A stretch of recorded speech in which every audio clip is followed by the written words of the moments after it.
Hello dear students, welcome back to our platform Lokesh Rahul Academy. स्वागत करता हूं आप सभी लोगों का आज के एक बहुत अच्छे से धमाकेदार सेशन का। Chapter number 3 class 10th math का चैप्टर नंबर 3 दो चर वाले रैखिक समीकरण की आज दूसरी क्लास है। पहली क्लास में हम 3.1 को पूरा अच्छी तरीके से कवर कर चुके हैं, अच्छी तरीके से सीख चुके हैं, जिसमें हमने ग्राफीय विधि सीखी और संगत और असंगत उनके अनुपातों को किस तरीके से देखते हैं, किस तरीके से करते हैं, कौन सी लाइन प्रतिच्छेद होती है, कौन सी संपाती होती है, इन सबको बहुत अच्छी तरीके से हमने समझ लिया। अब चलते हैं अपने एक्सरसाइज नंबर 2 और बहुत ही शानदार एक्सरसाइज है, बहुत मजेदार है, क्योंकि इसके कुछ क्वेश्चन यानी इसके जो कॉन्सेप्ट है ना एक्सरसाइज 1 से भी रिलेटेड क्वेश्चंस, जो कुछ क्वेश्चन ऐसे थे जिस एक्सरसाइज 1 के अंदर जो कॉन्सेप्ट इससे भी रिलेटेड थे, जिसमें मैंने आपसे कहा था कि जब हम उन टॉपिक्स को सीख लेंगे तब एक्सरसाइज 1 के क्वेश्चंस को करेंगे। ठीक है, तो जल्दी से फटाफट से कॉपी और पेन निकाल लीजिए, आज के सेशन की करते हैं शुरुआत। ठीक है, चलिए। दो चर वाले रैखिक समीकरण युग्म प्रश्नावली 3.2 और देखिए ये इक्वेशन दी हुई है। निम्न रैखिक समीकरण युग्मों को प्रतिस्थापन विधि द्वारा हल कीजिए। ठीक है, किस विधि द्वारा हल करने हमको? प्रतिस्थापन विधि।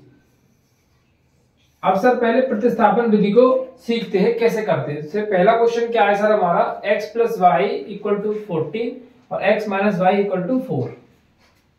ठीक है,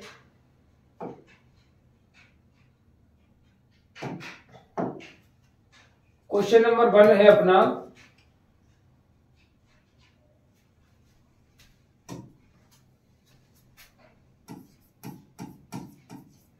प्रतिस्थापन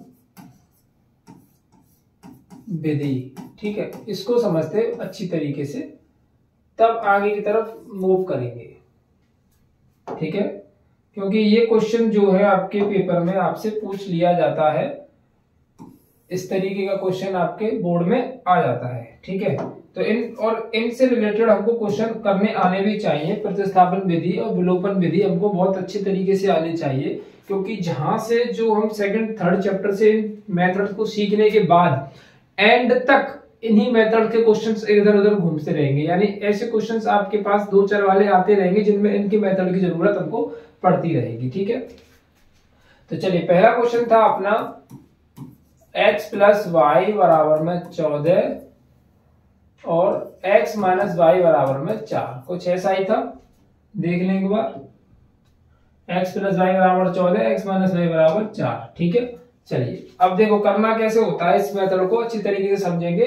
बिल्कुल कॉपी किताब को अलग रख दीजिए 2 मिनट के लिए और पूरा फोकस वीडियो के ऊपर लगाइए। ठीक है, बहुत अच्छा सा मेथड है, बहुत मजेदार है। तो करना क्या होता है क्वेश्चन के अंदर, जैसे इसको मान लेते हैं इक्वेशन नंबर फर्स्ट, इसको मान लेते हैं इक्वेशन नंबर सेकंड। ठीक है, अब करना क्या है कि एक इक्वेशन में से किसी एक वेरिएबल की वैल्यू निकाल लीजिए। जैसे पहली इक्वेशन ली मैंने, ठीक है, फ्रॉम इक्वेशन फर्स्ट पहली इक्वेशन ली और पहली इक्वेशन में से मैं एक वेरिएबल की वैल्यू निकालना चाहता हूं। चाहे आपका मन हो जिस वैल्यू को आप निकाल सकते हो, जैसे मैं निकालू x की वैल्यू को। ठीक है, तो पहली इक्वेशन के अंदर से मुझे x की वैल्यू चाहिए, तो x की वैल्यू निकालनी है। तो x की जो वैल्यू हमको निकालनी है उसको हम इधर की साइड रखेंगे, बाकी के सब जितना भी बचा हुआ है उसको उधर ट्रांसफर कर देंगे। तो मैं जब x की वैल्यू निकालूंगा तो मुझे y को कहां रखना पड़ेगा? इस जगह पर ट्रांसफर करना पड़ेगा, पक्षांतर करना पड़ेगा। तो ये क्या है, y प्लस की है तो इधर जाएगी तो किसकी हो जाएगी? माइनस की। तो यहाँ पर हमारी जो x की वैल्यू है वो निकल कर आई है x बराबर 14 माइनस के y। इसको मान लेते हैं समीकरण नंबर 3। इसको क्या मान लेते हैं? समीकरण नंबर 3। अब किसी एक में से आप चाहते तो सेकंड में से भी निकाल सकते हो, आप चाहो तो सेकंड में से भी निकाल सकते हो, आप चाहो तो फर्स्ट में से भी निकाल सकते हो, किसी में भी से भी निकालो। मैंने फर्स्ट से शुरुआत की है। किसी एक इक्वेशन में से किसी एक वेरिएबल की वैल्यू निकाल लीजिए। मैंने निकाल ली x की और उसको दूसरी वाली इक्वेशन में पुट कर दीजिए। जैसे मैंने निकाली थी पहले इक्वेशन में से x की वैल्यू, तो अब जिस x की वैल्यू को मुझे पहली में नहीं रखना है, क्योंकि मैंने पहली में से तो निकाला था x के मान को, अब मुझे रखना किसमें? दूसरी में। तो put in equation number second. अब x की वैल्यू जो फर्स्ट इक्वेशन में से निकाली थी उस वैल्यू को सेकंड इक्वेशन में पुट करना है। x माइनस वाई बराबर में 4 दिया हुआ सेकंड इक्वेशन। तो x की जगह पर 14 माइनस के y, ठीक है। x की जगह पर क्या हो गया 14 माइनस के y, क्योंकि x का वैल्यू हमने यहाँ पर इसको पुट कर दिया, माइनस y अपनी जगह पर रहेगा, बराबर में आएगा 4। 14 माइनस का y और माइनस का y कितना हो जाएगा, माइनस का 2y बराबर में 4, ठीक है। 14 को इधर ट्रांसफर कर देते हैं। अब मुझे किसकी वैल्यू निकालनी है, यहाँ से y की वैल्यू निकालनी है, तो 14 को इधर ट्रांसफर कर देंगे तो 4 माइनस के 14 माइनस के 2y माइनस के 10, माइनस से माइनस कैंसिल, y बराबर 10/2, कितना आ गया 5। तो y की वैल्यू कितनी निकल कर आई है सर हमारी, y की वैल्यू निकल कर के आई है हमारी, y बराबर निकला हमारा 5। अब ये जो y का मान निकला है उसको आप किसी भी इक्वेशन में रख दीजिए, equation number first, equation number second, equation number third, किसी भी इक्वेशन में रख दीजिए जो आपको अच्छी लगे। लेकिन मोस्टली आपको रखना किसमें है, थर्ड में, क्योंकि इससे जल्दी से आसानी से निकाल पाओगे। आप चाहो जिसमें रख सकते हो, सभी से आंसर सही आ जाएगा, लेकिन रखनी किसमें होती है ज्यादातर, एक्स में, क्योंकि एक्स किताब क्या कहती है, एक्स की वैल्यू, इसकी जो वैल्यू निकाली उसी के अंदर रख दो उसको। आप चाहो तो किसी के भी अंदर रख सकते हो, इसके अंदर रखोगे तभी भी आंसर आ जाएगा, इसके अंदर रखोगे तभी भी आंसर आ जाएगा, और इसके अंदर भी पुट करोगे तभी भी आंसर आ जाएगा। अब y की वैल्यू निकली है 5, तो y की वैल्यू को हम पुट कर देंगे 14 माइनस के 5, तो x बराबर कितना आ जाएगा 9। ये हो गया आपका पहले क्वेश्चन का आंसर, y बराबर 5 आ गया और x बराबर 9 आ गया। एक बार और रिपीट करता हूं मैं इसको। करना क्या होता है, प्रतिस्थापन विधि में हमको दो इक्वेशन दी हुई होगी, दो इक्वेशंस में से आपको किसी भी इक्वेशन में से, या फिर इक्वेशन नंबर फर्स्ट या इक्वेशन नंबर सेकंड, किसी भी समीकरण में से एक की वैल्यू निकाल लेनी है, एक वेरिएबल की वैल्यू। अब एक वेरिएबल मतलब है कि या तो आप x की वैल्यू को निकाल लीजिए या y की वैल्यू को निकाल लीजिए, ठीक है। तो मैंने क्या किया, x की वैल्यू को निकाल लिया, y को पक्षांतर कर दिया इधर, ठीक है। तो 14 y की जगह पर माइनस के y हो जाएगा, इधर जाएगा तो माइनस के y हो जाएगा। अब जो इसको इक्वेशन को मान लेना है थर्ड इक्वेशन। अब इस इक्वेशन को किसमें पुट करना है, सेकंड वाली में, क्योंकि हमने फर्स्ट वाली में से निकाला था x के मान को, तो एक फर्स्ट वाले में नहीं पुट करना है। अब किस में पुट करना है, सेकंड वाले में। सेकंड वाले में पुट किया x की जगह पर x का मान, तो यहां से जब इसको सॉल्व करेंगे तो y की वैल्यू निकल करके आ जाएगी। अब इस y की वैल्यू को पुट करना है आपको इक्वेशन नंबर थर्ड के अंदर। इक्वेशन नंबर थर्ड के अंदर पुट करोगे तो x की वैल्यू निकल कर आ जाएगी और क्वेश्चन हो जाएगा आपका सॉल्व, क्वेश्चन हो जाएगा आपका सॉल्व। क्लियर। चलिए अब सेकंड क्वेश्चन को देखते हैं। सेकंड क्वेश्चन क्या कह रहा था, सेकंड क्वेश्चन था s माइनस टी बराबर 3 और s/3 प्लस t/2 बराबर में 6। इसको कहां पर करें, इसको यहां पे कर लेते हैं, ठीक है।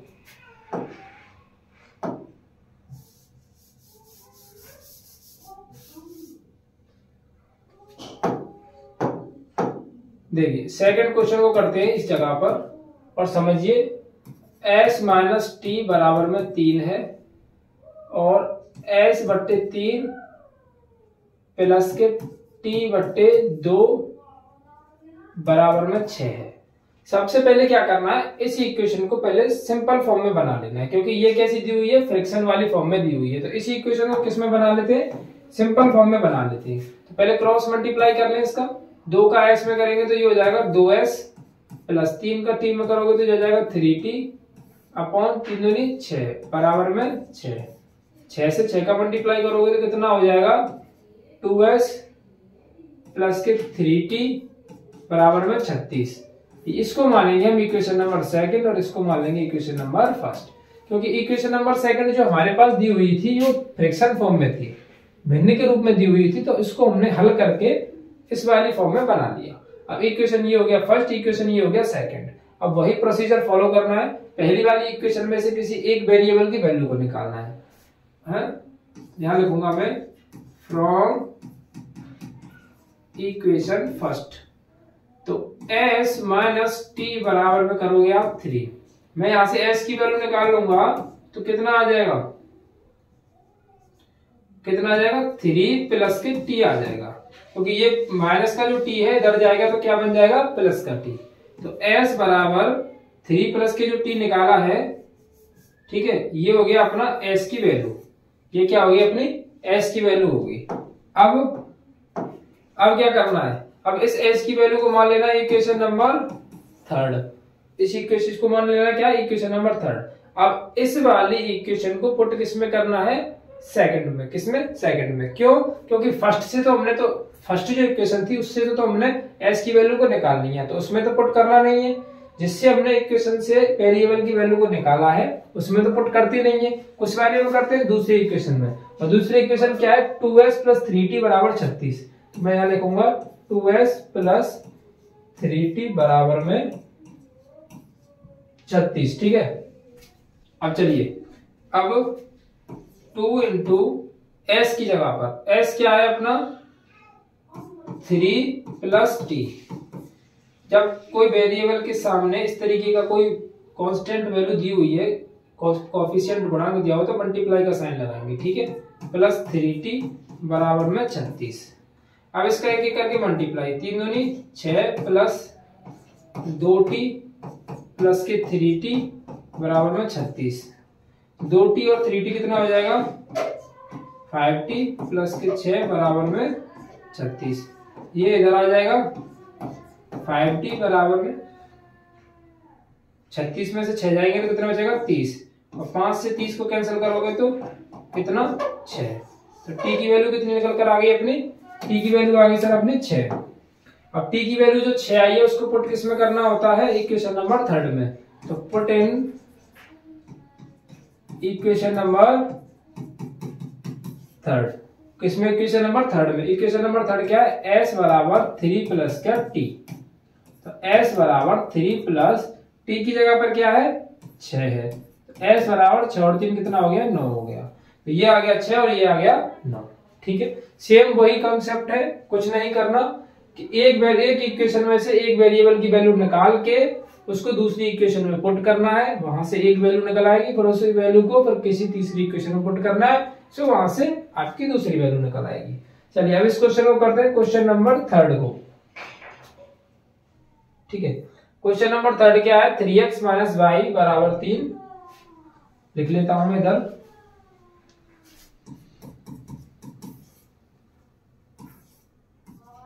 थ्री एक्स माइनस वाई बराबर में 3, और क्या था 9x - 3y = 9। 9x - 3y 9x - 3y = 9। ठीक है, इस तरीके से लिख लिया मैंने इसको। अब करने की कोशिश करते हैं इसको सॉल्व। तो वही तरीका लगाएंगे जो शुरुआत में लगा रहे थे। ठीक है, फ्रॉम इक्वेशन फर्स्ट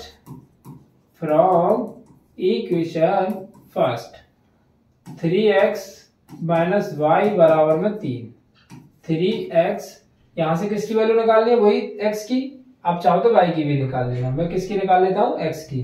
ठीक है, तो x की वैल्यू, चलिए काफी देर से हम x की वैल्यू निकाल रहे हैं, अब की बार y की वैल्यू निकाल लेते हैं। ठीक है, तो अब की बार किसकी वैल्यू निकालते हैं, y की। तो y की जिसकी वैल्यू निकालनी होती है उसको इधर ही छोड़ना पड़ता है, तो माइनस के y 3, इसको इधर ट्रांसफर करूंगा तो माइनस के हो जाएगा 3x। इस वाली माइनस को जब मैं यहां से हटाऊंगा तो यहाँ पर माइनस का साइन आ जाएगा और यहाँ पर प्लस का साइन आ जाएगा, इसको बोलते हैं माइनस से मल्टीप्लाई करना। इस वाली जब माइनस को मैं यहाँ से हटाऊंगा इस वाली को, तो यहाँ पर जो प्लस की 3 है वो माइनस की हो जाएगी, और जो माइनस की है वो किसकी हो जाएगी, प्लस की। तो ये y की वैल्यू आ गई, इसको मान लेंगे equation number third. Put in equation 2। Equation number 2 के अंदर पुट करेंगे तो 9x - 3y = 9। ठीक है, इस तरीके से। अब 9x - 3 y की जगह पर क्या निकाला है हमने, इसको पुट कर देंगे ब्रैकेट लगा के। ठीक है, अगर किसी आगे 3 या 2 कैसे कुछ कोएफिशिएंट दिया हुआ होता है तो फिर ब्रैकेट लगा के उस वैल्यू को पुट करना होता है। y की वैल्यू -3 + के 3x लिख दिया बराबर 9। 9x + 3 तिया 9, और ये हो जाएगा माइनस के 3 तिया 9x, माइनस माइनस प्लस। देखिए सर 9 माइनस के 9x से माइनस के 9x कट गई, 9 = 9 आ गया। अब यहाँ पर ना तो x ही बची है और ना ही y बची है। ठीक है, एक ना एक तो वैल्यू बचनी चाहिए थी, तभी x और y की वैल्यू निकलती। तो यहाँ पर हम क्या लिख देंगे, यहाँ पर हम लिख देंगे कोई हल नहीं, ऐसे लिख देंगे। ठीक है, नॉट पॉसिबल। क्या लिख देंगे इसको, नॉट पॉसिबल। इसमें x और y की वैल्यू नहीं निकाली जा सकती। अगर निकालोगे तो किस तरीके से निकाल सकते हो, सिर्फ इस तरीके से y की वैल्यू को इस तरीके से लिख सकते हो, इससे ज्यादा कुछ नहीं। क्योंकि जिसमें जब x और x पूरे कंप्लीट कट गए तो फिर जब y ना x ही बचा ना ही y है, कुछ भी नहीं है, दोनों बराबर वैल्यूज आ गई। इसका मतलब ये कैसी रेखा है, ये कैसी रेखा है, ये रेखा है आपकी समपाती रेखा है। कैसी रेखा है, समपाती। फर्स्ट उसमें पढ़ा था हमने जब एक्सरसाइज के अंदर पढ़ा था ना कि दो समांतर रेखा एक दो चर वाली रेखिक समीकरण जो होती है वो किसको प्रदर्शित करती है, रेखा को प्रदर्शित करती है। तो इसको जब हम रेशियोज बनाएंगे तो क्या बन के आएगी, ये समपाती रेखा बन करके आएंगी, जिसमें आपका x ना तो x निकला ना y निकला, वैल्यूज कैसी होगी, आपस में बराबर होगी। तो इसको क्या बोल देंगे, अनेक हल बोल देंगे। क्या, अनेक हल, क्योंकि इसमें सब बराबर है, समपाती रेखाएं हैं। तो ठीक है, चलिए अगला क्वेश्चन क्या है अपना, 0.2x 0.3y बराबर में 1.3। चलिए यहीं पर कर लेते हैं इसको। 4 0.2x प्लस 0.3y बराबर में 1.3। अगला क्या था,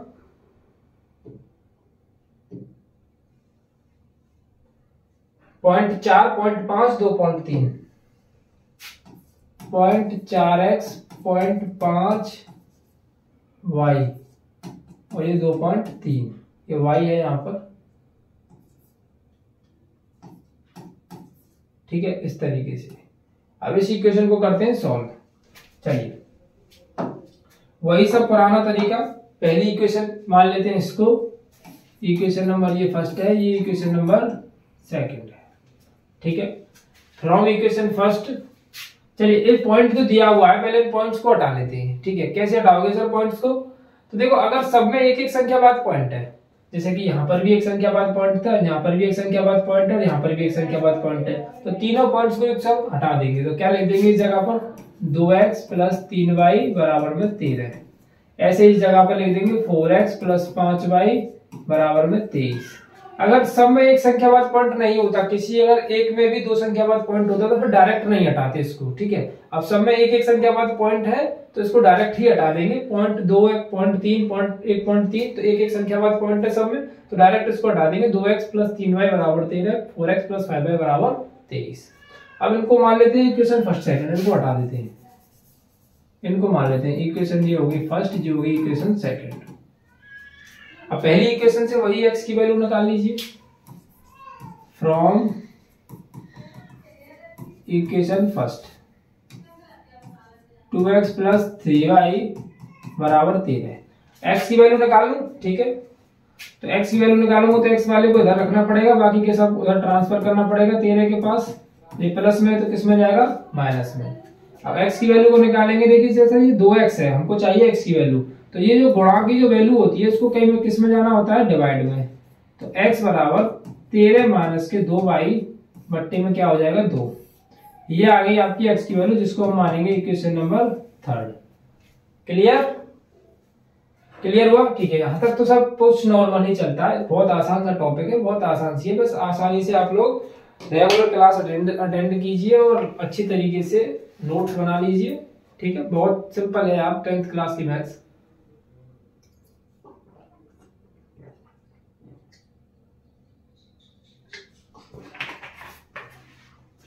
आप लोगों का 20 अप्रैल को यूपी बोर्ड का रिजल्ट आ चुका।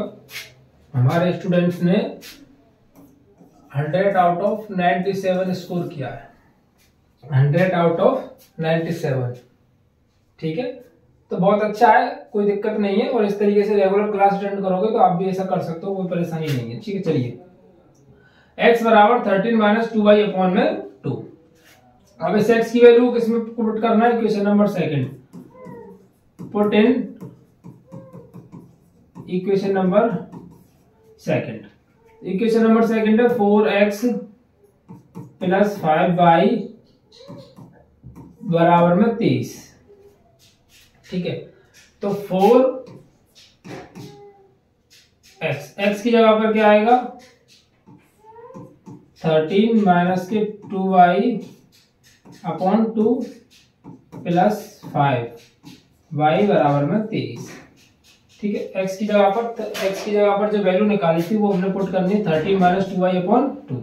अब देखो 2 से ये 4 कितनी बार कैंसिल हो जाएगा, 2 बार, तो बचे कितना 2, 13 माइनस के 2y प्लस के 5y बराबर में 23।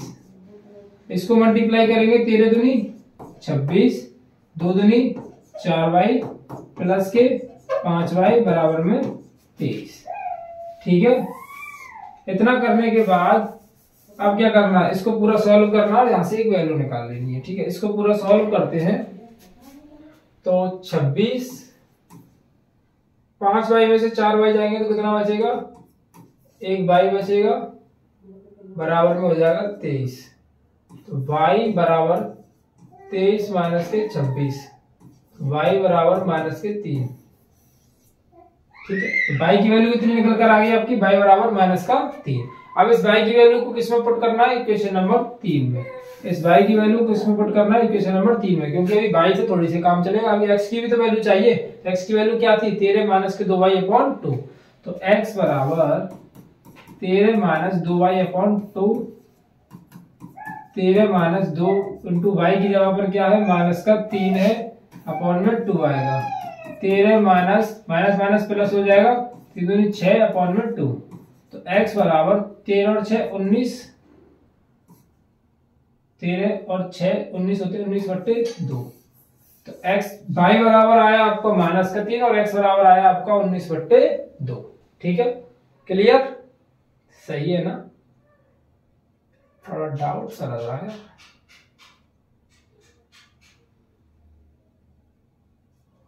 क्वेश्चन रीचेक करूं,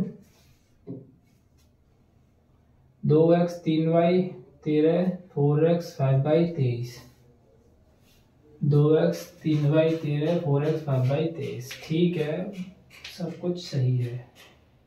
हाँ, सब कुछ सही नहीं है यार, अभी तो मैं बोला कहीं पे तो गड़बड़ है, क्योंकि मुझे आंसर थोड़े से डाउट में लग रहे थे।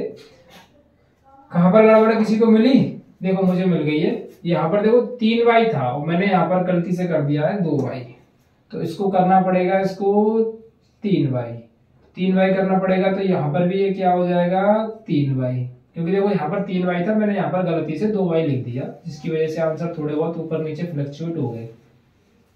अब वो 13 दूनी 26 हो जाएगा, और यहाँ पर जब मैं इसको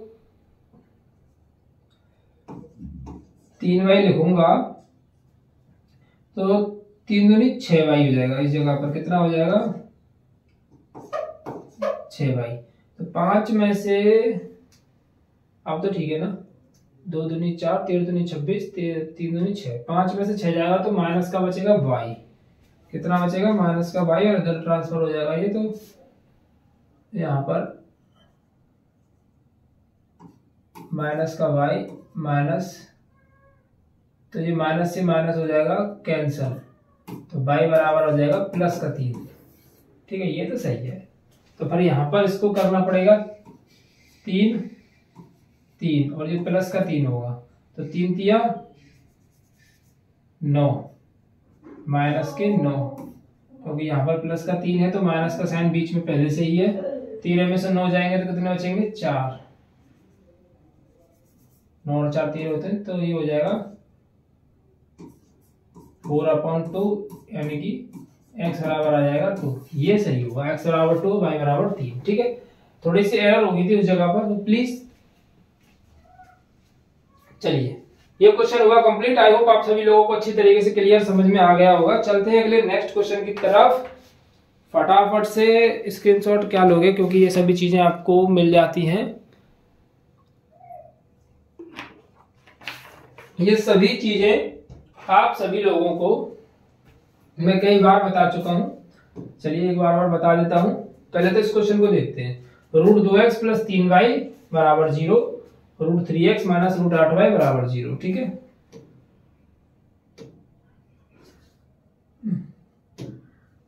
चलिए क्वेश्चन नंबर है अब अपना, क्वेश्चन नंबर कौन सा था, 5वां था ना। √2x + √3y = 0, और कौन सा था, ये और दिक्कत है यार, √3x - √8y = 0। √3x minus √8y बराबर में 0। √3x माइनस √8y बराबर में 0। देखो इस तरीके का जो क्वेश्चन है ना, अच्छे से समझना, ठीक है, बहुत अच्छा क्वेश्चन है ये, और इसमें एक शानदार सी चीज हम सीखने वाले हैं। इस तरीके का जो क्वेश्चन है, एक तो आप समझ सकते हो मोस्ट इम्पोर्टेंट। आप सर कहोगे सर इसमें ये मोस्ट इम्पोर्टेंट वाली बात कहां से आ गई? चलिए मोस्ट इम्पोर्टेंट नहीं कहते, इम्पोर्टेंट कह लेते हैं। सर ये इम्पोर्टेंट क्या है इसमें ऐसा? अच्छा ये चीज है अच्छी पूछने वाली, इम्पोर्टेंट इसमें ऐसा क्या है?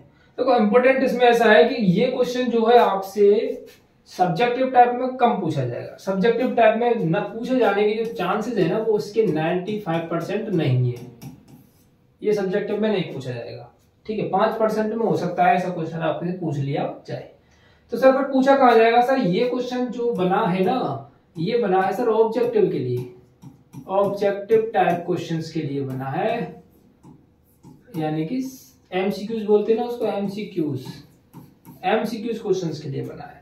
क्योंकि इसका आप देख करके आंसर दोगे, मैं भी इसको सॉल्व नहीं कराऊंगा, मैं आपको डायरेक्ट इसका आंसर बताने वाला हूं। सर क्या कि सर अगर कोई भी वैल्यू लिखी हो, जैसे मैं यहाँ पे लिखा है √2x प्लस √3y बराबर में 0, √3x √8y बराबर में 0।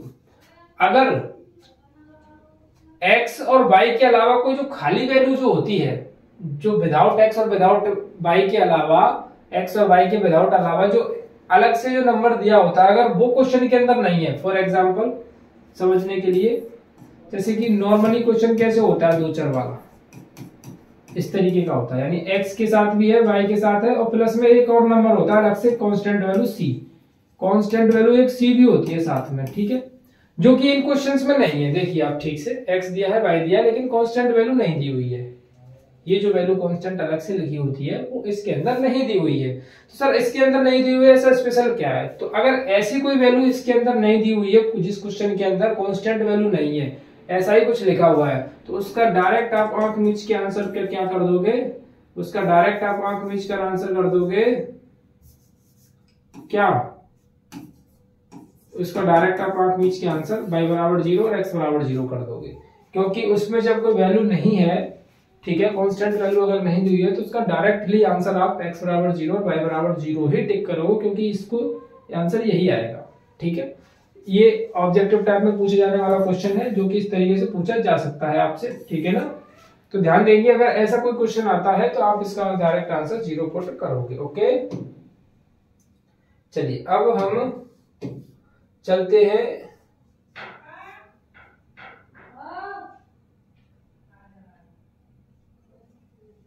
Three x upon 2 minus 5y upon 3।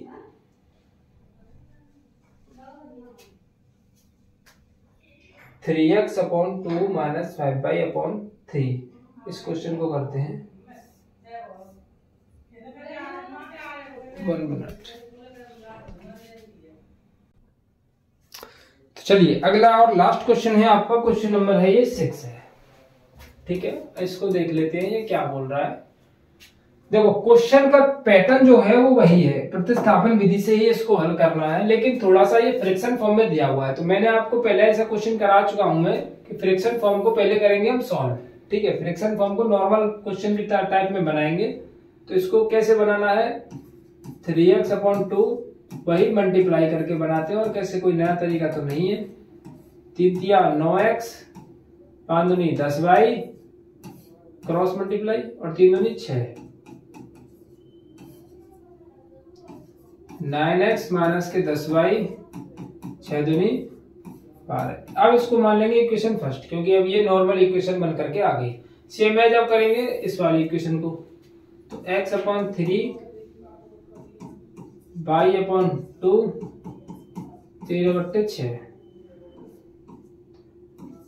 2x plus 3y upon 3 दूनी 6, 13/6, 6 से 6 कैंसिल हो जाएगा, 2x प्लस 3y बराबर में 13। ये हो जाएगी आपकी इक्वेशन नंबर, सॉरी सेकंड नहीं, सेकंड होगी ना, इक्वेशन नंबर क्या हो जाएगी, सेकंड।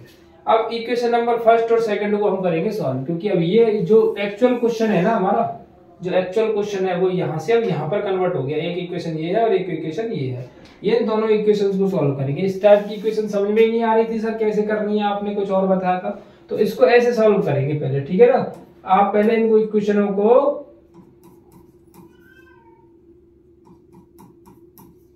चलिए अब करना क्या है, इक्वेशन ये तो होगी फर्स्ट आपकी, इसमें से करना क्या है, एक्स की वैल्यू को निकाल लेना है। तो वही पुराना तरीका, एक्स की वैल्यू को निकाल लेना है तो वाई उधर पहुंचाना पड़ेगा,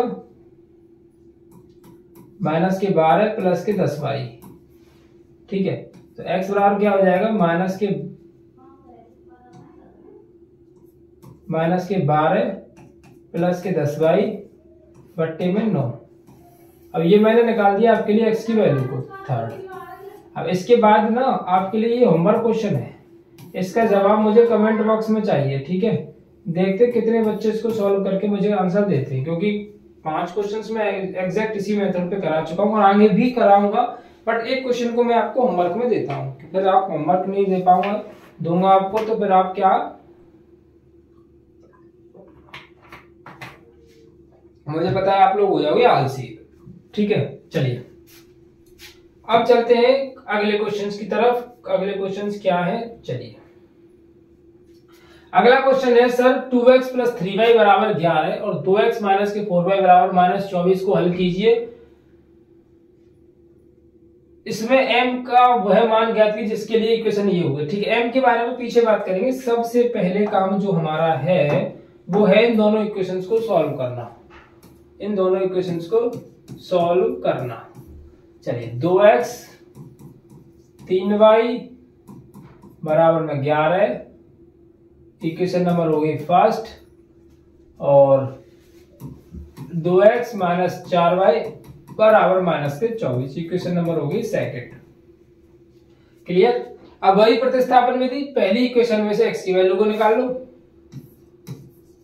फ्रॉम इक्वेशन नंबर फर्स्ट। तो सर 2x प्लस 3y बराबर में 11, x की वैल्यू को निकालेंगे तो y को तो सर यहाँ से रवाना करना पड़ेगा ना, टाटा बाय बाय बोलनी पड़ेगी इससे। भाई देखो तुम यहाँ से जाओ, हमको चाहिए x से मतलब, तो सर ये डिवाइड मल्टीप्लाई को जो वैल्यू है वो कहाँ जाता है, डिवाइड में, कुछ इस तरीके से। तो ये हो गई इक्वेशन नंबर आपकी थर्ड, ठीक है। अब इस इक्वेशन नंबर थर्ड को पुट कहाँ करना होता है, इस वाले में, ठीक है। तो put in equation number second, क्योंकि इक्वेशन नंबर फर्स्ट से जो हमने वैल्यू निकाली है उसको इक्वेशन नंबर सेकंड में तो पुट करना है। तो इक्वेशन नंबर सेकंड में इसको कर देते हैं पुट, 2x माइनस के 4y बराबर में माइनस के 24, 2 इंटू एक्स की जगह पर 11 माइनस के 3y अपॉन में 2 माइनस के 4y बराबर में माइनस का 24, ठीक है। चलिए देखिए 2 से 2 कट जाएगा, तो बचा कितना, 11 माइनस 3y माइनस के 4y बराबर माइनस के 24, ठीक है सर। अब इतना करने के बाद 11 माइनस, सर माइनस के 3y और माइनस के 3y कितना हो जाएगा, 3 और 3 7, सॉरी 4 और 3 7 हो जाएगा, तो माइनस की क्या हो गया 7y, इधर है आपका माइनस का 24।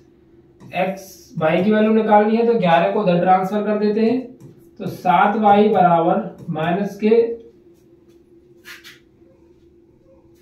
7y बराबर माइनस के 24 और माइनस के 11, सर कितने हो गए ये हो गया आपके 35, माइनस से माइनस कैंसिल और 7 से 35 के बाद कैंसिल हो जाएगा 5 बार। तो y की तो वैल्यू निकल कर आ गई सर, y बराबर हो गया हमारा 5। अब इस y की वैल्यू को पुट कहां करना होता है सर, y की वैल्यू को पुट करते हैं इक्वेशन नंबर थर्ड में। तो put in equation number third.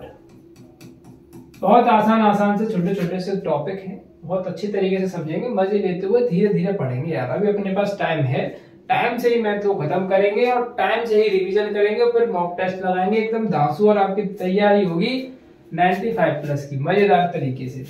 Paper वही फंसेगा जो अपन लोग यहाँ पढ़ेंगे, उससे ज्यादा कुछ नहीं आएगा, ठीक है। तो बस आराम से पढ़ते हुए चलिए। तो इक्वेशन नंबर थर्ड क्या है, 11 माइनस 3y अपॉन 2।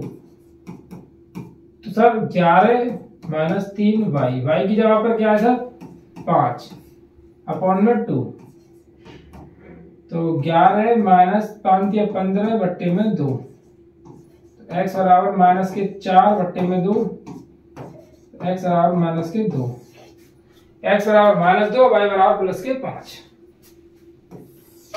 x बराबर माइनस 2 और y बराबर प्लस के 5। अब ये तो वैल्यूज हमारी x के और y की निकल के आ गई, इक्वेशन तो होगी सॉल्व पर, लेकिन ये पूछ रहा था m का मान, तो m के मान के लिए इसने इक्वेशन पहले से ही हमको दी हुई है। m के मान के लिए इसके m के मान के लिए m के मान के लिए सर y बराबर mx प्लस के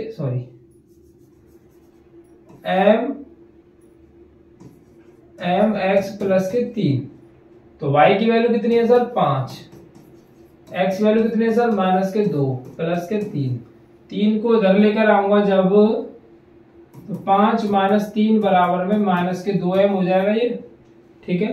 5 में से 3 जाएगा तो कितना बचेगा 2 बराबर में माइनस का 2m, 2 से 2 कैंसिल है कितनी बार एक बार, तो बच रहा कितना माइनस का 1, और ये आपका m का मान हो जाएगा।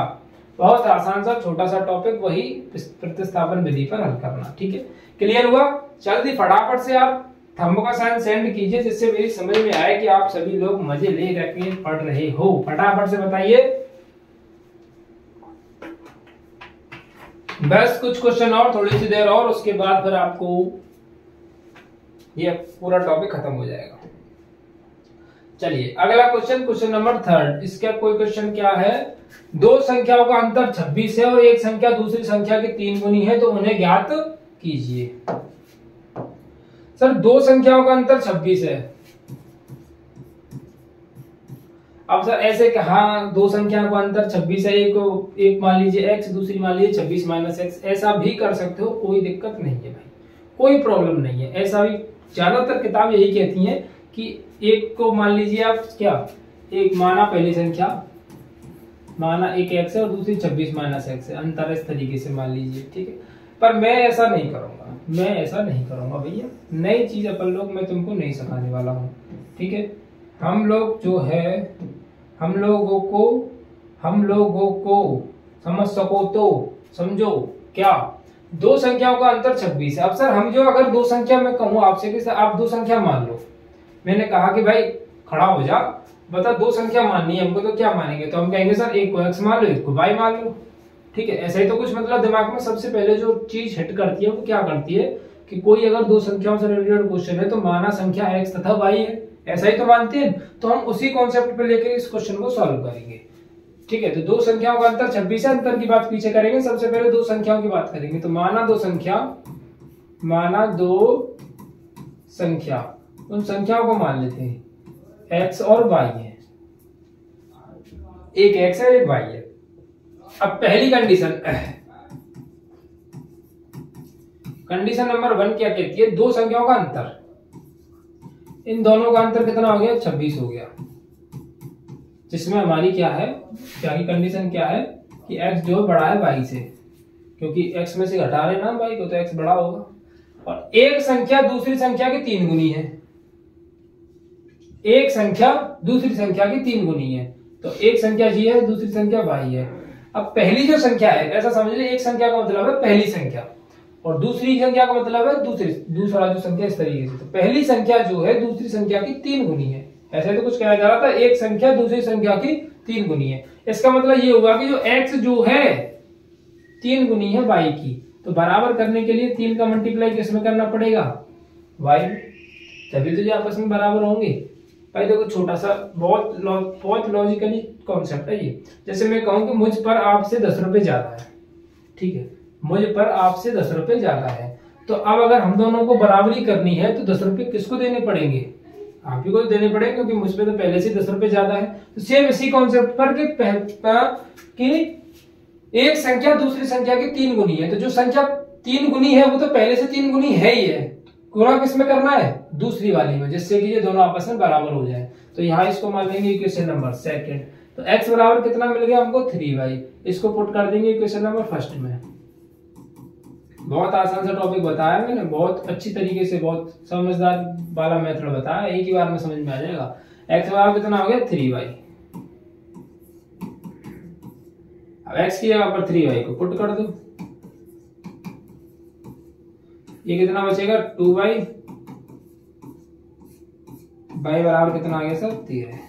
एक 13 है तो दूसरा कितना होना चाहिए, y बराबर 13 आ गया, तो y की वैल्यू को पुट कर दो इक्वेशन नंबर सेकंड में। तो x बराबर निकालना है हमको, तो 3y है, y की जगह पर 13 कितना हो जाएगा 39। तो x बराबर कितना आ गया, तो संख्या कौन कौन सी हो गई, x बराबर हो गई आपकी 39 और y बराबर हो गई आपकी 13। ये लीजिए सर, दो संख्याओं का अंतर 26 भी हो गया और क्वेश्चन भी सॉल्व हो गया। क्लियर। चलिए नेक्स्ट क्वेश्चन की तरफ मूव करते हैं। अगला क्वेश्चन है, दो संपूरक कोणों में बड़ा कोण छोटे कोण से 18 डिग्री अधिक है तो उन्हें ज्ञात कीजिए। सर संपूरक कोण क्या होते हैं, संपूरक कोण क्या होते हैं, ऐसे दो कोण जिनका योगफल कितना है, जिनका योगफल 180 डिग्री, कितना, तो कोण मान लेते हैं पहले, ठीक है, कोण को मान लेते हैं, कोण को मान लेते हैं हम कि कोण क्या है हमारे, माना कोण x डिग्री तथा y डिग्री है, माना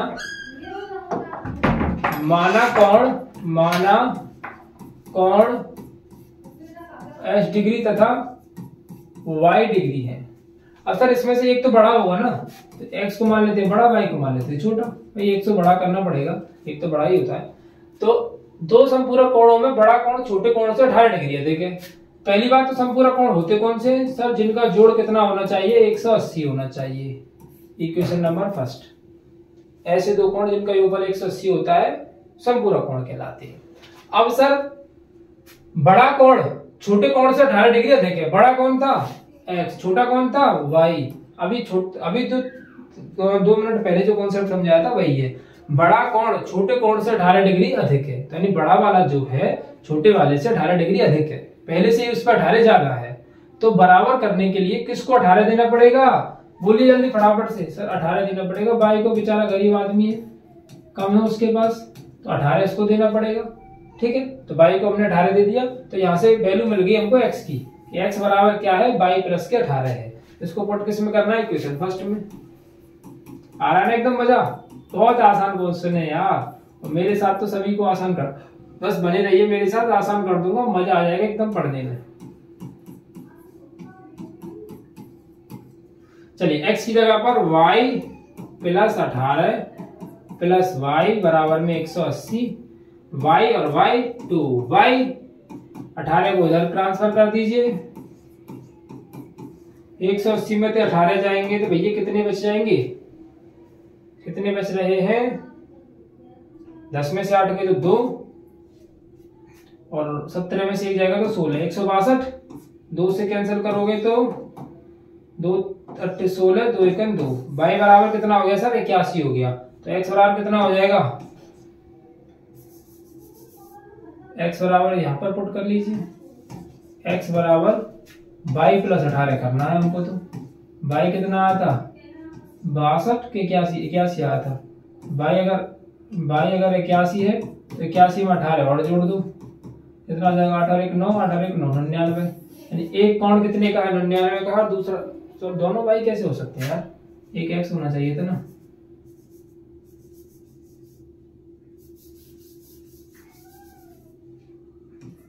x बराबर 99 डिग्री और y बराबर 81 डिग्री, ठीक है सर। अच्छा सा छोटा सा क्वेश्चन है, बहुत सिंपल है। चलिए मूव करें अगले क्वेश्चन की तरफ। एक क्रिकेट टीम के, सर इस क्वेश्चन को आप खुद करोगे, मैं बस इसको कॉन्सेप्ट को क्लियर करूंगा कि अगर ऐसा क्वेश्चन आए और पेपर में आता है, इंपॉर्टेंट क्वेश्चन है।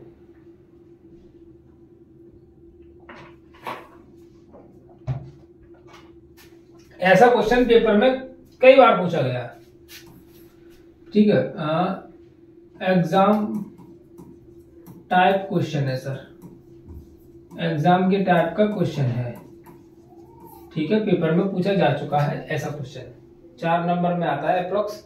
तो क्रिकेट टीम के कोच ने 7 बल्ले 6 गेंदें 3800 रुपए में खरीदी और उसने 3 बल्ले 5 गेंदें 1750 रुपए में खरीदी। प्रत्येक बल्ले और प्रत्येक गेंद की कीमत ज्ञात कीजिए। सर्वप्रथम क्या करना है? सर्वप्रथम सर माना एक बल्ले की कीमत, माना एक बल्ले की कीमत, बल्ले की कीमत x रुपए, एक बॉल की कीमत, एक बॉल की कीमत कितनी है? y रुपए है। ठीक है, एक x की कीमत हमने एक बल्ले की कीमत हमने x रुपए मान लिया और एक बॉल की कीमत हमने y रुपए मान लिया। ठीक है, अब सर बल्ले कितने हैं? 7, तो 7x हो जाएंगे। बॉल कितनी है? 6, तो 6y हो जाएंगी। और दोनों को मिलाकर कितने रुपए खर्च हो गए सर? 3800 रुपए। इक्वेशन बन गई फर्स्ट। बताइए, है आसान? ऐसे टाइप के कई क्वेश्चन पूछे जा चुके हैं अब तक। बल्लों पर आधारित हो सकता है, किसी और चीज पर आधारित हो सकता है। तो सिर्फ आपको करना कुछ नहीं है, x और y मान के 7 बल्ले तो 7x, 6 बल्ले तो 6y। ऐसे ही 3 बल्ले हैं तो 3x और 5 गेंदें हैं तो 5y बराबर में 1750। ठीक है, अब 2 इक्वेशंस बन गई हैं और प्रतिस्थापन विधि आपको अच्छी तरीके से आ गई है, तो इसको आप स्वयं कीजिए। यहाँ पर लिख देता हूं शुद्ध हिंदी में, स्वयं कीजिए। ओके की रिपोर्ट है।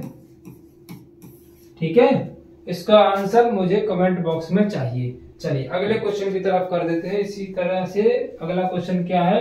एक नगर में टैक्सी के भाड़े के बताओ। यही क्वेश्चन सेम पिछले वाले क्वेश्चन से रिलेटेड है, कुछ भी अलग नहीं है। मैं आपको इसकी स्कीम बना के दे दूं, सॉल्व कर लोगे ना आप अपने आप ही इसको। देखो करना क्या है, एक नगर में टैक्सी के भाड़े में एक नियत भाड़े के अतिरिक्त चली गई दूरी पर भाड़ा भी सम्मिलित किया जाता है। चलिए, नियत भाड़ा और सम्मिलित भाड़ा क्या चीज है? नियत भाड़े का मतलब है मेरे भाइयों, मेरे दोस्तों, कि नियत भाड़े का मतलब है कि आप कहीं पर गए, एग्जाम्पली समझ लेते हैं इसको। ठीक है, आप एक जगह पर जाते हो, ए से बी तक जगह है कोई। ठीक है, ऐसा मान लीजिए कि आपके ए से बी तक का डिस्टेंस है 10 किलोमीटर का। आप जाते हो, डेली आपके लगते हैं इसमें 25 रुपए। ठीक है, पर आज आपने क्या किया, इस रिक्शे वाले को ये कहा इससे भाई थोड़ा सा दूर और चल, इसको थोड़ा सा खींच करके 1 किलोमीटर तक ले गए, या फिर ऐसा समझ लीजिए 500 मीटर तक ले गए इसको। 500 मीटर है 1 किलोमीटर तक, थोड़ा सा, यानी आप ए बी तक जो आपका फिक्स्ड पॉइंट था, डेली आप जाते थे तो इतने रुपए खर्च होते थे, वहां तक चले गए। लेकिन आज आपको थोड़ा सा और आगे की तरफ जाना था, थोड़ा सा आगे, यानी 1 किलोमीटर और आगे चलना था। तो आपने रिक्शे वाले से कहा थोड़ा भाई वहां पर मुझे आगे चल के थोड़ा और छोड़ दियो, एक्स्ट्रा जो चार्ज हो उसको ले लियो। तो एक्स्ट्रा चार्ज यानी यहाँ से यहाँ तक के ले जाने में उसने जो अलग से चार्ज लिया उसको बोलते हैं अतिरिक्त भाड़ा, यानी अतिरिक्त किराया। कि अतिरिक्त जो दूरी चली उसने, तो उसने एक्स्ट्रा में कितने रुपए और ले लिए। और नियत भाड़ा जो जहां से जहां तक जाने में उसमें कितना रुपया लगता है उसके हिसाब से उसने लिए, उसको नियत भाड़ा। और अतिरिक्त जो आप एक्स्ट्रा उसको लेकर के गए, ठीक है, वो चीज है। तो मैं मान लेता हूं, अरे यार इसको भी मिटाओ ना।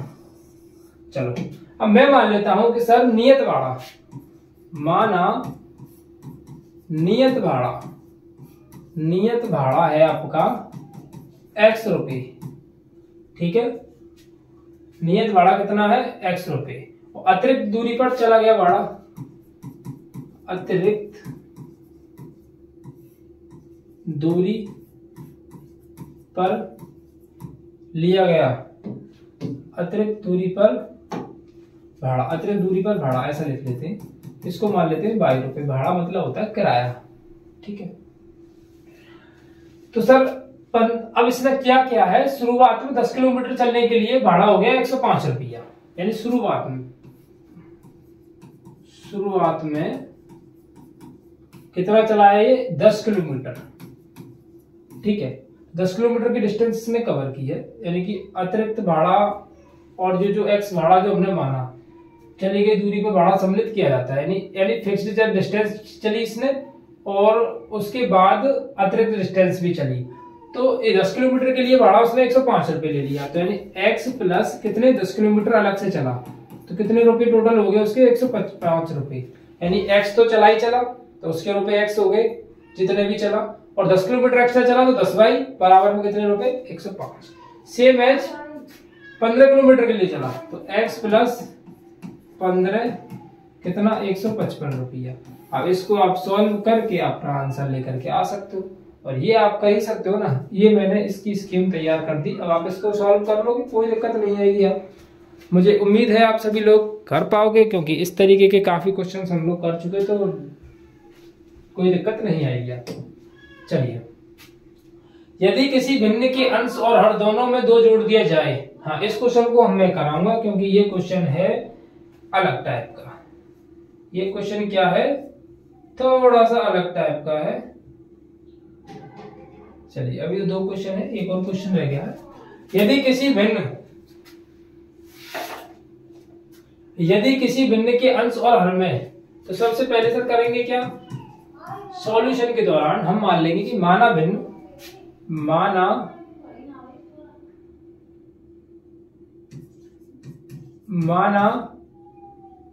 मिनट क्या है भाई,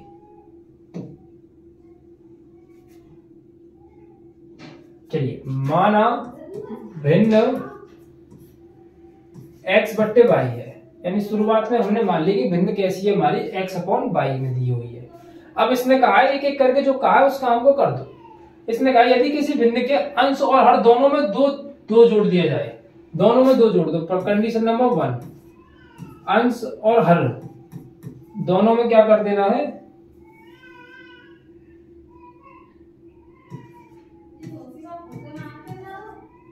दोनों में 2 जोड़ देना है, x में भी y में भी, दोनों में 2 जोड़ दिया जाए तो भिन्न कैसी हो जाती है, 9/11 हो जाती है। कितनी हो जाती है, 9/11। 2 जोड़ दिया तो आंसर कितना आएगा, 9/11। अब इसको करते हैं क्रॉस मल्टीप्लाई से सॉल्व। ये हो जाएगा 11x प्लस 11 दूनी 22, ये 9y, 9 दूनी 18। क्रॉस मल्टीप्लाई इसका इसके साथ और इसका इसके साथ, तो क्या हो जाएगा 11x प्लस माइनस के 9y और 18 माइनस के 22। 11x माइनस के 9y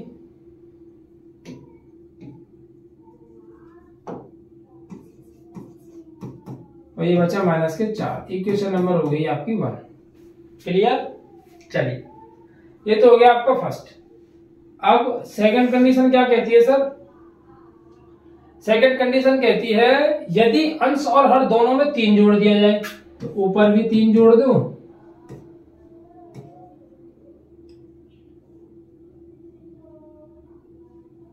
वन मिनट,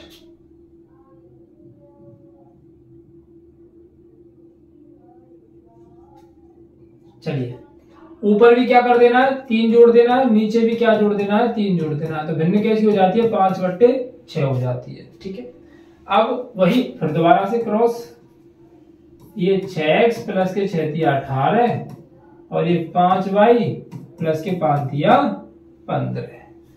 x और y वालों को एक साइड में लिख लेता हूं और बचे हुए को मैं एक साइड में लिख लेता हूं। ये हो गया 6x माइनस के 5y बराबर माइनस के 3। अब एक इक्वेशन हो गई सेकंड ये, और एक इक्वेशन हो गई फर्स्ट ये। इसमें से x की वैल्यू निकाल के इसमें पुट करनी है, वही प्रतिस्थापन विधि। अब कर लोगे, बताओ कर लोगे? बहुत आसान है यार। अब क्या है इसमें,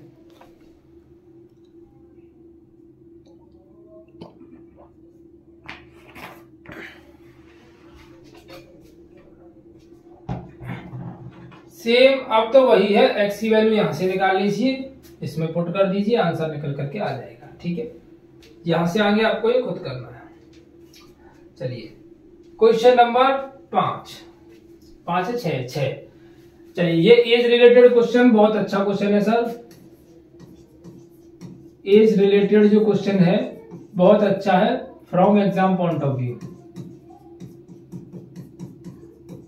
एग्जाम पॉइंट पेपर में पूछा जाता है। ठीक है, पेपर में रेगुलर नहीं पूछा जाता, लेकिन पूछा जाता है। 1-2 साल बाद पूछा जाए, अब किस साल नहीं आया है। 5 वर्ष बाद जैकब की आयु उसके पुत्र की आयु से 3 गुनी हो जाएगी। सर 5 वर्ष बाद की बात कर रहा है सर, प्रेजेंट में तो अभी इसने कुछ कहा ही नहीं, तो प्रेजेंट तो हमको करना चलना लेकर चलना पड़ेगा कि प्रेजेंट में आखिर बात क्या है। तो मैं मानता हूं, माना जैकब की आयु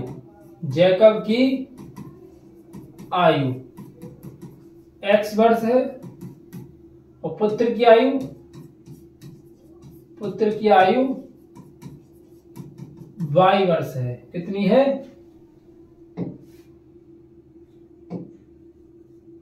पुत्र की आयु कितनी है? y वर्ष है। ठीक है, कौन सी है ये? वर्तमान आयु।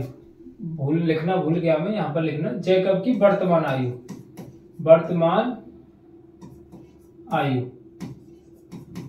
वर्तमान यानी कि जो प्रेजेंट में एज है वो हमने कितनी मान ली है कि प्रेजेंट में जो जैकब है वो x साल का है और पुत्र की जो आयु है प्रेजेंट में वो 22 साल की है। ठीक है, अब सर कह रहा है 5 वर्ष बाद, तो सर 5 वर्ष बाद की बात करें, 5 वर्ष बाद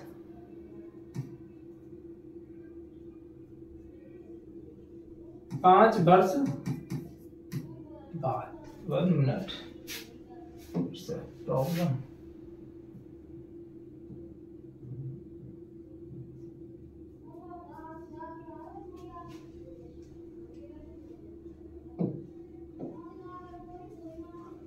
हाँ चलिए, 5 वर्ष बाद सर जैकब कितने का हो जाएगा? जैकब को बताइएगा जरा।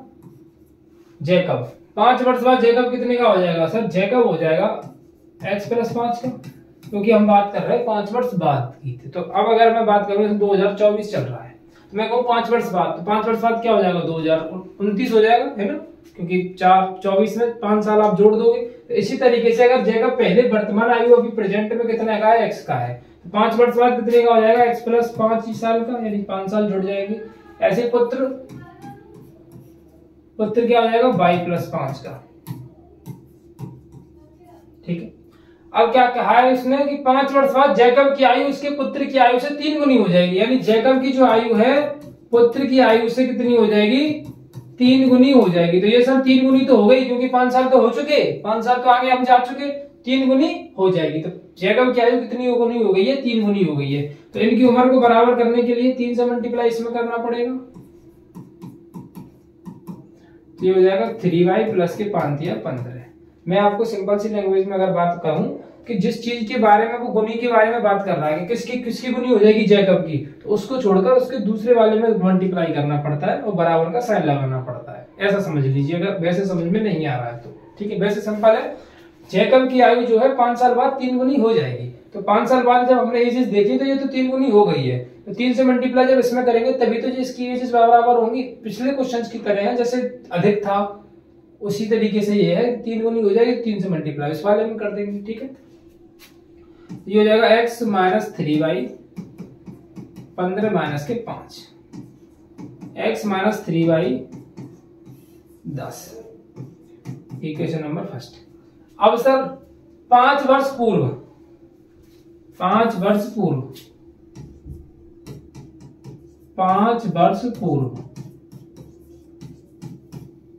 पूर्व में सर जैकब कितने का हो जाएगा? जैकब हो जाएगा आपका x है, नहीं x है उसकी तो एज। सर पूर्व में क्या होता है? माइनस करते हैं, तो 5 वर्ष पूर्व उसकी आयु, यानी पहले की बात कर रहे हैं, यानी आज से अगर मैं 5 साल पहले की बात करूं तो यानी 2019 की बात करूंगा। अब कितना चल रहा है? 2024 चल रहा है। ठीक है, तो बाद पूर्व की बात करता है तो माइनस करते हैं, बाद की बात करता है तो प्लस करते हैं। तो जब जैकब की 5 साल पहले की बात कर रहे हैं तो उसमें से 5 साल कम हुई है, तो पुत्र की भी तो कम होनी चाहिए। तो सर इसमें से भी पुत्र को कम कर दो 5 साल। अब क्या कह रहा है? 5 वर्ष पूर्व जैकब क्या उसके पुत्र की आयु 7 गुनी थी, तो 7 गुनी कर दो। सर हम पे क्या लोड पड़ रहा है? हमें तो सिर्फ गुनी और उन्हीं से मतलब है, हमको तो सवाल सॉल्व करने से मतलब है। ठीक है, तो चलिए x - 5 ये जाएगा 7y - के 35, x - के 5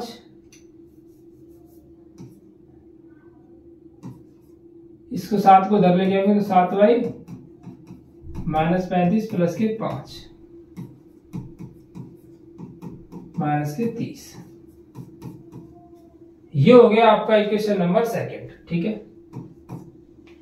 एक इक्वेशन फर्स्ट, एक इक्वेशन सेकंड। अब इन दोनों में विलोपन विधि प्रतिस्थापन विधि लगा के करते हैं सॉल्व। तो मैं इसको एक साइड में लिख लूं।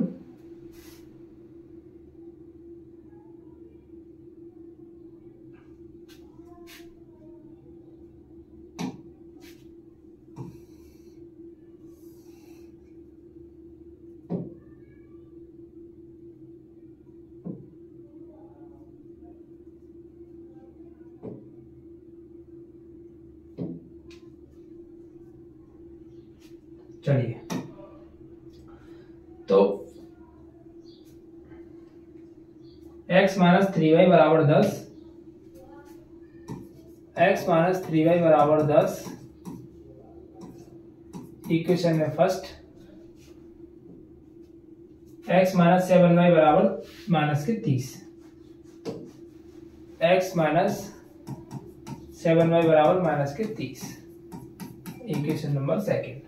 फीवर रीचेक, ठीक है, कोई दिक्कत नहीं है। चलिए, अब फ्रॉम इक्वेशन फर्स्ट x की वैल्यू निकाल लेते हैं। फ्रॉम इक्वेशन फर्स्ट x की वैल्यू निकालते हैं तो x माइनस 3y बराबर में 10। ठीक है, तो x की वैल्यू कितनी आ जाएगी? 10 प्लस के 3y। ठीक है, x बराबर 10 प्लस के 3y। अब 10 प्लस के 3y को क्या मानेंगे? Equation number third. इसको पुट करना है इक्वेशन नंबर सेकंड में। Put in equation number second. x minus के 7y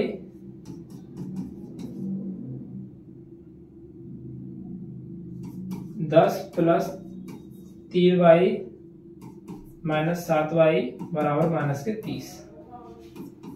माइनस 7y प्लस के 3y कितना हो जाएगा? माइनस के 4y बराबर माइनस के 30। 10 को उधर ट्रांसफर कर दूं, माइनस के 30 माइनस के 10, ये हो जाएगा माइनस के 40। माइनस से माइनस कैंसिल और y से 40 के बाद कैंसिल हो जाएगा 10। तो y की वैल्यू सर कितनी आ गई? 10। यानी कि जो पुत्र की जो उम्र है वो कितनी आ चुकी है? 10 वर्ष, 10 साल। ठीक है, अब किसकी निकालनी है? x की, यानी जैकब की। तो इसको किस में पुट करना है? Put in equation number third. किसमें? इक्वेशन नंबर थर्ड में। तो x बराबर 10 प्लस 3y, x बराबर 10 प्लस 3 इंटू y की जगह पर 10, तो x बराबर आ गया 10 प्लस 30, तो x बराबर हो जाएगा 30 और 10 40। यानी जैकब की जो उम्र है, जैकब की आयु जो है वर्तमान, कौन सी? वर्तमान आयु वो है 40 साल। कितनी है? 40 साल। और उसके पुत्र की जो आयु है, पुत्र की जो आयु है वर्तमान, वो कितनी है? 10 साल। ठीक है सर, ये है जैकब और पुत्र की वर्तमान आयु। ठीक है, इस तरीके से इस क्वेश्चन को करना था सॉल्व। और इस रिलेटेड क्वेश्चन है, प्लीज इसको दोबारा एक बार जरूर देख लीजिएगा रिवाइंड करके। उम्मीद करता हूं ये एक्सरसाइज आपको अच्छी तरीके से क्लियर हो गई होगी, बहुत आसान थी। मिलते हैं अगले एक्सरसाइज के अंदर आप सभी लोगों से। ठीक है।